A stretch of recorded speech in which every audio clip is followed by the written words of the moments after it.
Okay, this one's been a long time coming. So we've got Black Panther, who of course is the legendary. Well, he's Avenger. He's had a tremendous amount of single success. He's some people refer to him as Doctor Doom meets Batman. He's an amazing scientist. He is the leader of the African nation of Wakanda. That's actually the name of not one character, but it's a full lineage of characters. There's a lot of history to that character. Really looking forward to seeing what they do with him from a live action standpoint. On the other hand, you have Black Manta, who, treasure hunter, assassin, primary villain of, ready for this, Aquaman. Man who's actually, he's cut off Aquaman's hand before because he has knives specially designed for attacking metahumans. He's most commonly known for having probably one of the simplest yet most amazing looking costumes, being a full black bodysuit that gives him enhanced strength, enhanced speed, as well as a little more invulnerability. The giant helmet, which shoots, has like optic laser blast going out of his eyes. And he's a guy who can hang pretty effectively with someone like Aquaman. So you've got a brilliant fortune seeker who is treasure, who's an assassin, taking on the king of an African nation, who is one of Marvel's most dangerous martial artists. Beyond being a martial artist, he's also the most intelligent people in the Marvel Universe. So as always, I do this through my 9 criteria: intelligence, findability, strength, speed, and vulnerability, which is resistance to damage. Durability is what I look at as recovery from damage. I look at them as 2 different aspects. Think of durability being like Wolverine. If you shoot Wolverine, the bullet's going to impact him and tear into his flesh. He's going to recover pretty quickly, but it's still going to impact him, it's still going to damage him. It just won't be as effective against him long term. Air rejection, that's just the raw, how strong are you in a single full blast attack. Versatility is how varied are you when it comes to your abilities, and X Factor is that last remaining piece. So let's get right into this one. Intelligence, right after that, it's going to go to Black Panther. Black Manta is a great strategist. Really intelligent individual. Has some understanding of physics, of mechanical engineering. He's not a master at them, but he's very good at them. Black Panther has a tremendous educational background. Plus, he rules a country. He's one of the best when it comes to. He actually combined like physics and magic. So he also knows magic as well. And he has the ability to recall all of the knowledge of the previous Black Panthers, which works right into the next one, fighting ability.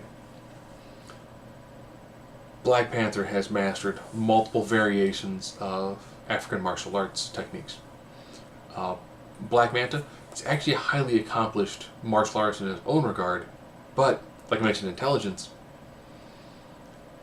all of the other fighting and training that the previous Black Panthers had, T'Challa has the access to pull from. So he doesn't just have his fighting experience and his training, he has all the previous ones as well.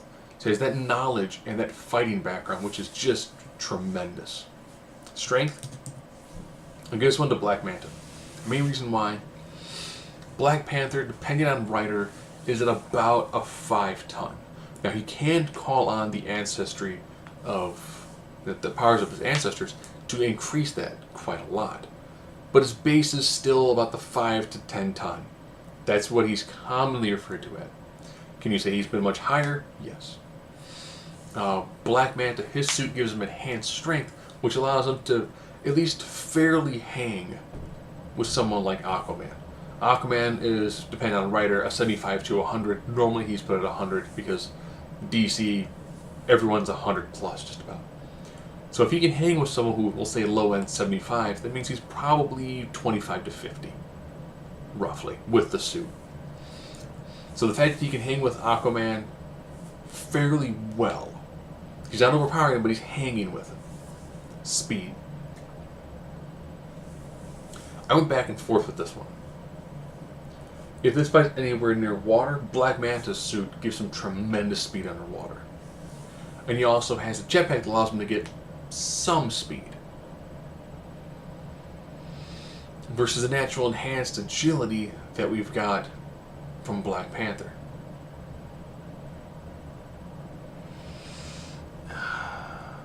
This is one of those ones you can easily make the case either direction. Because you got one guy who has a better burst of speed versus a guy who's got better overall speed. I think I'll probably give the speed advantage to Black Panther. If anything else, he has the heightened agility. Where I do think Black Manta, if this were to be anywhere near water, Black Manta's got this. But I think you've got a tremendous amount of enhanced agility, reflexes. You see a lot more of that in Black Panther. Black Manta does have that as well, but he's much more at home at it underwater, where his suit is entirely tailor-made for that sort of environment. Vulnerability, I went back and forth with this one, because I've got the Vibranium Weave, the Thrice Blessed Armor, versus an armor that is bulletproof, bludgeon-proof, is designed to go underwater at very, very extreme depths, and also seems to do fairly well holding up against the abuse of someone like Aquaman. So that suit, I'm looking at his suit probably taking more damage because it's designed to take on Aquaman. It's designed to take on, higher level metahumans and have him not get killed in one shot. Durability. Black Panther actually has a much heightened healing factor. Thanks to things like the heart-shaped herb, he actually has a really good healing factor when it comes to non-metahumans. Where Black Manta, the suit's going to help him when it comes to fatigue, but he doesn't actually have a direct way of fully recovering. EP. Hear me on this one. I know someone's going to say we have the energy daggers. I'm going to get to those. When it comes to at range, I think that Black Manta, the blast that he can do from his helmet, they've been able to wound Aquaman depending on writer. But the fact he can just look and create a blast that's not concussive, it's about a death shot. So you have someone who could, as he's looking, is going to have a really strong attack from the head visor. So I think that he actually truly has a great at distance. He just has to hit Black Panther maybe once is like a wounding shot. The second shot will be the kill shot. I think he's got a tremendous amount of just. Plus, he's designed to actually be a lot more of I'm gonna fight you at range, but I'm okay up close when it comes to fighting metahumans. Versatility. I went back and forth a lot with this one because with Black Manta, beyond having the eye blast, he normally has harpoons that he has pressure sensitive inside his wrists, like wrist cannons, which are also electrified normally. He has blades that actually can pierce metahuman flesh. His grappling hooks can pierce metahuman flesh. So he's got a lot of really interesting tools to him. Black Panther, beyond carrying around the energy daggers, which can cut through virtually anything.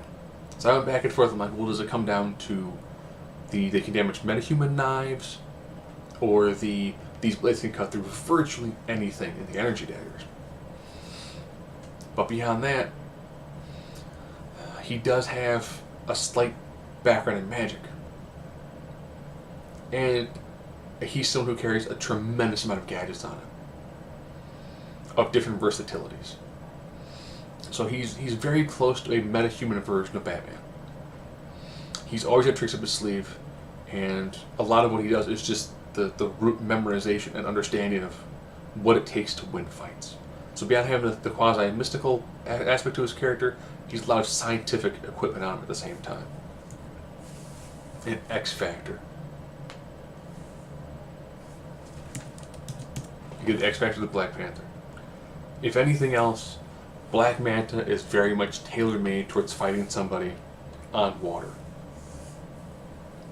Black Panther is tailor to fighting somebody on land. Since these fights are taken at random, Black Manta is probably not going to have the advantage of using water. Black Panther, the fact that you're not just fighting him, you're fighting the lineage. You're fighting a guy who is not going to stop. I mean, he's almost been killed by Doom bots because he fought a bunch of them en masse. There is no quit in Black Panther. And he doesn't have the ability to augment his abilities by calling on the gifts of his ancestry. That's going to give him a very unique sort of edge in this sort of fight. So, this is a 6-3. I think Black Manta, if he gets this fight at range, he can get in 1 or 2 good shots at range, he's got this. If Black Panther get this fight up close, the energy daggers that he's got are going to make mincemeat out of Black Manta.